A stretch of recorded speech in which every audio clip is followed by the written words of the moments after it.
Hey guys, welcome back to Mountain Dog Companion. Zach here, and we're hanging out with one of our F1 mini Bernedoodle puppies, or litters, I guess. Angie's here, and just want to talk about this litter.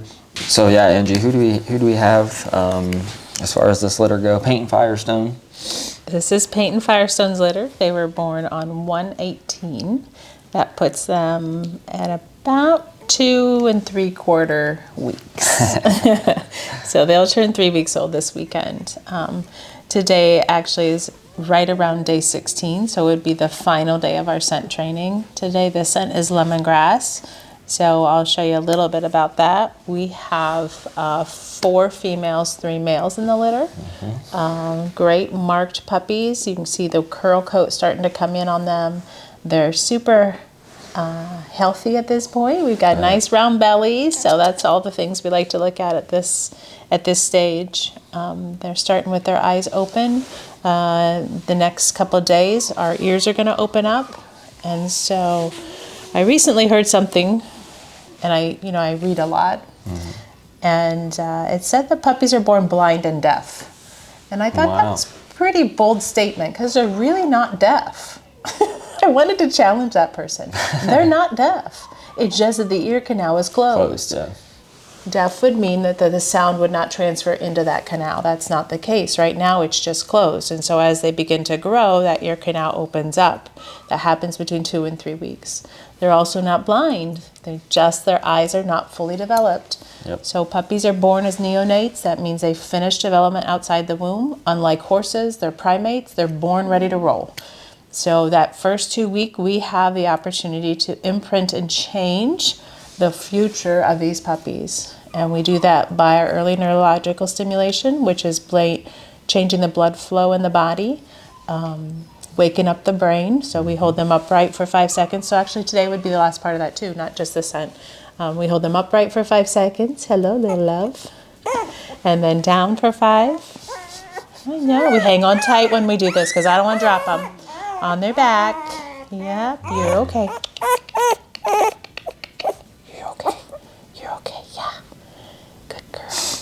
Yeah, there we go. Nice and relaxed. I said girl without looking. Yeah. And then we stimulate their paw pads. And then they go on to a cold rag or cold surface for that stimulation through the paws. So if you think about that as finished development outside the womb and the eyes are closed, the ears are still closed, we're working with all the senses that we have available to us. And just making sure that we create a really, really strong foundation for puppies to grow from. I believe in strong foundations. When you build a house, you build it with a strong foundation. When you raise puppies, you do the same thing. That's right. Yeah, and so we can do the best we can at this point. The way they're going to be exposed as they begin to grow here is intentional introductions at the right stage of development. So back to the puppies. Enough on that. But the way we do our scent training, so the scent training originated with starting with puppies that would be like field training dogs or hunting dogs or diabetic alert, things like that. For us, in our environment here, I like to use it just to wake up the sense. This is always hard for me. The sense. Too many S's.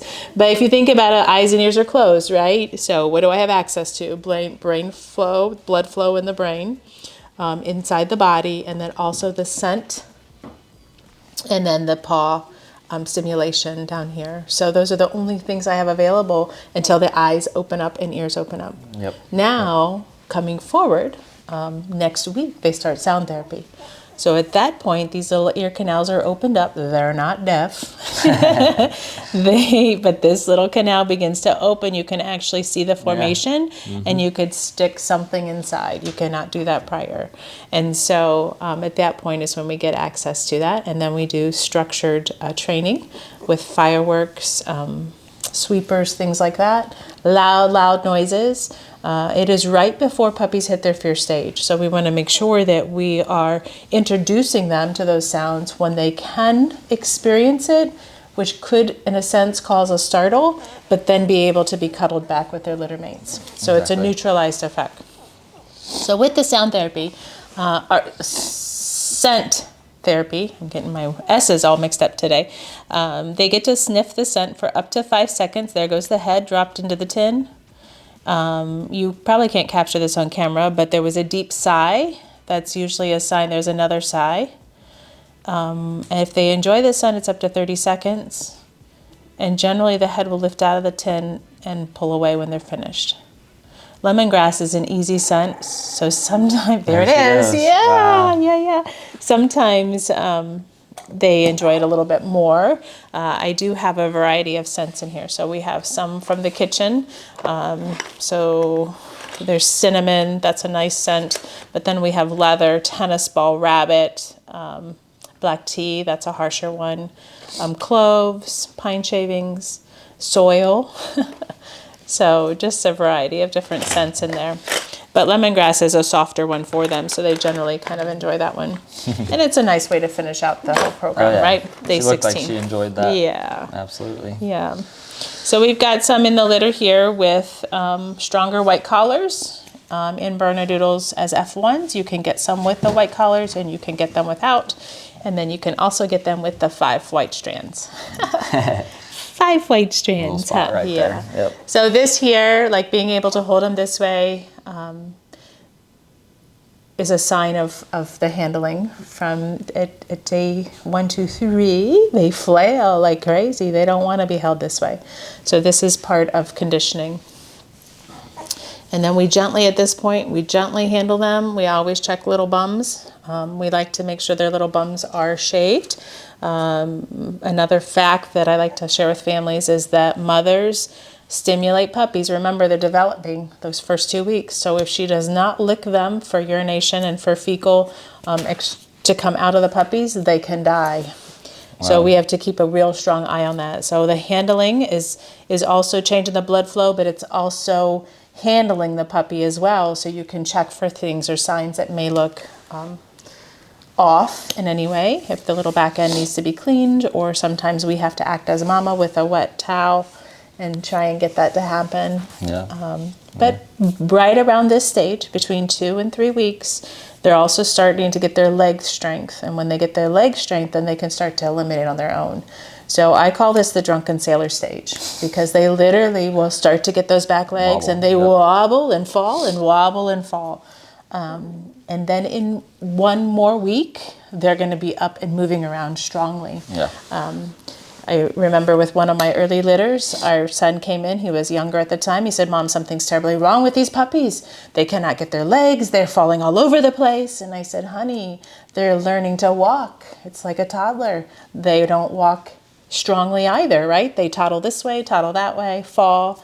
It's just the same." So. Yep. So there's a lot going on. Yeah, this is a very, very pivotal stage here in development. And so they come kind of from, I like to call it from pod to puppy. They're coming out of their pod. And so right when the eyes and ears open is when I consider them puppy. And now we have about 5 to 6 weeks to work with them before they go home. Yeah, absolutely. Awesome. Appreciate you sharing all that. Great information for everybody. Kind of wanted to talk about, where they're at, what we're doing, what we're about to do, as far as development and everything. So, I appreciate you sharing that with us. But yeah, guys, this is Paint and Firestone's litter. Very excited about this group of puppies here. Paint's had litters in the past, and great results. Very happy families and everything like that. So, welcome to reach out to me if you guys are interested. We do have some availability, and we appreciate you tuning in, and we'll see you next time.